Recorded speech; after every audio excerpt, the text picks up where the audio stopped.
नमस्कार दोस्तों।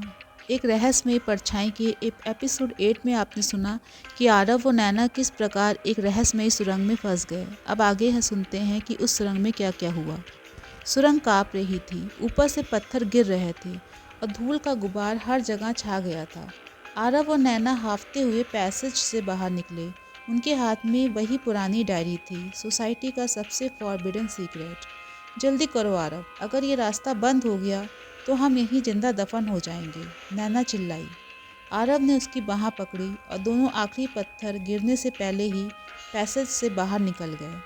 वे जमीन पर गिर पड़े, धूल और पसीने से भीगे हुए, लेकिन उनके चेहरे पर एक अजीब सी चमक थी, क्योंकि उनके हाथ में वो सच था जिसे सोसाइटी ने सदियों से छुपा कर रखा था।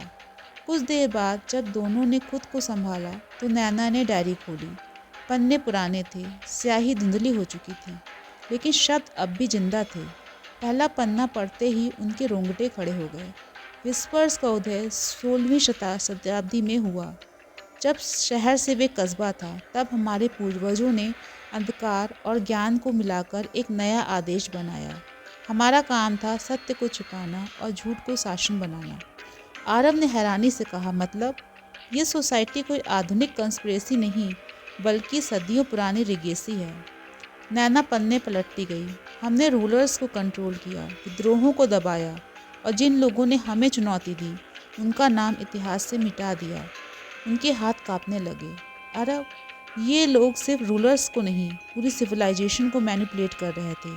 डायरी के बीचों बीच एक पन्ने पर अजीब सिंबल बना था, एक गोलाकार चिन्ह जिसके बीच में आँख और चारों ओर क्रिप्टिक मार्क्स। नैना ने उसे ध्यान से देखा। ये सोसाइटी का असली इंसिग्निया है।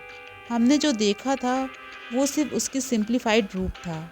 आरव ने माथे पर हाथ रखा। तो इसका मतलब ये सिंबल के सबसे कोर काउंसिल को दर्शाता है, शायद वही लोग जिन्हें दुनिया कभी देख नहीं पाती। पन्ने पर एक और लाइन लिखी थी, जो इस चिन्ह को डिसिफर करेगा वही हमारे अगले युग का साक्षी बनेगा। जैसे ही उन्होंने सिंबल का मतलब निकालने की कोशिश की, अचानक बाहर से सरसराहट की आवाज़ आई। आरव ने टॉर्च बुझा दिया और दोनों चुप हो गए। अंधेरे में मास्क्ड फिगर्स दिखाई दिए, कम से कम 5 लोग। उनके हाथों में लंबे नाइफ्स और लालटेन्स थे। वे हमारे पीछे आ गए हैं, नैना ने फुसफुसाकर कहा। आरव ने डायरी को बैग में रखा और धीरे से कहा, हमारे यहाँ से निकलना होगा, वरना ये हमें जिंदा नहीं छोड़ेंगे। मास्क फिगर्स धीरे धीरे करीब आने लगे। उनकी फुसफुसाहट गूंज रही थी, मानो वे किसी अनजाने मंत्र का पाठ कर रहे हों। आरव ने नैना का हाथ पकड़ा और दोनों भाग खड़े हुए। सुरंग सक्रिय थी, लेकिन उनके पैर की रफ्तार और डर ने उन्हें पंख दे दिए। सुरंग में भागते हुए उन्हें एक जगह 3 रास्ते मिले। किधर? नैना ने घबरा कर पूछा। आरव ने सिंबल याद किया और कहा, दाईं ओर वाला रास्ता, उसी पर वही निशान है। वे दाएं मुड़े। पीछे से मास्क फिगर्स की लालटेन्स की रोशनी नज़दीक आती जा रही थी। अचानक रास्ता एक लकड़ी के पुल तक पहुंचा। पुल नीचे गहरी खाई पर बना था। आरव ने पहले नैना को भेजा, जल्दी करो। नैना ने कांपते हुए पुल पार करना शुरू किया। पुल हर कदम पर चरमराता, जैसे किसी भी पल टूट सकता हो। आरव ने पीछे मुड़कर देखा। मास्क्ड मैन अब बस कुछ ही दूरी पर थे। उसने पूरी ताकत लगाकर नैना को पार करवाया और फिर खुद दौड़ पड़ा। जैसे ही आरव दूसरी ओर पहुंचा, उसने पुल की रस्सी काट दी। पुल नीचे खाई में गिर गया। मास्क्ड मैन दूसरी ओर खड़े रह गए। उनकी लालटेन्स की रोशनी अंधेरे में झिलमिलाती रही। पुल पार करने के बाद सुरंग एक छोटे चैम्बर में खुली। चैम्बर की दीवारों पर इंसिग्निया चमक रहा था, जो डायरी में बना था। नैना ने उत्साहित होकर कहा, यही है, ये उनका कोर चैम्बर है। आरव ने दीवार को छुआ। अचानक दीवार खिसकी और अंदर एक छिपा हुआ कमरा सामने आया। अंदर अजीब सी मशीनें, मेटालिक ऑब्जेक्ट्स और प्राचीन किताबें रखी थीं।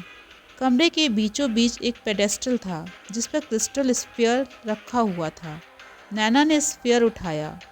ये शायद उसकी नॉलेज का स्रोत है। स्फीयर से हल्की रोशनी निकल रही थी और उसमें धुंधली परछाइयाँ घूम रही थीं। अचानक स्फीयर से आवाज़ आई, तुम्हें यहाँ नहीं आना चाहिए था। आरव और नैना पीछे हटे। स्फीयर की रोशनी तेज हो गई और चैम्बर हिलने लगा। डायरी और स्फीयर अब उनके हाथ में थे, लेकिन ये जीत अस्थायी थी क्योंकि बाहर मास्क्ड फिगर फिर से रास्ता खोज रहे थे। आरव ने कहा, ये लोग सिर्फ हमें रोकना नहीं चाहते, ये चाहते हैं कि हम उनका रहस्य कभी दुनिया के सामने न ला पाएं। नैना ने दृढ़ता से कहा, तो हमें यही करना होगा। इस डायरी और स्फीयर को डिकोड करके सोसाइटी की असली सच्चाई दुनिया के सामने रखनी होगी।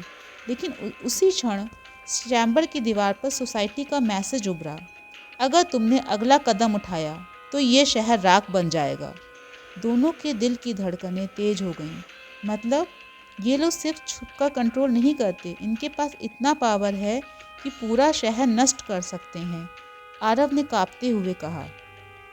नैना ने डायरी को कसकर पकड़ा और कहा, अब हमें समझना होगा कि ये सोसाइटी सिर्फ हमारी जिज्ञासा का विषय नहीं, ये मानवता के अस्तित्व का प्रश्न है।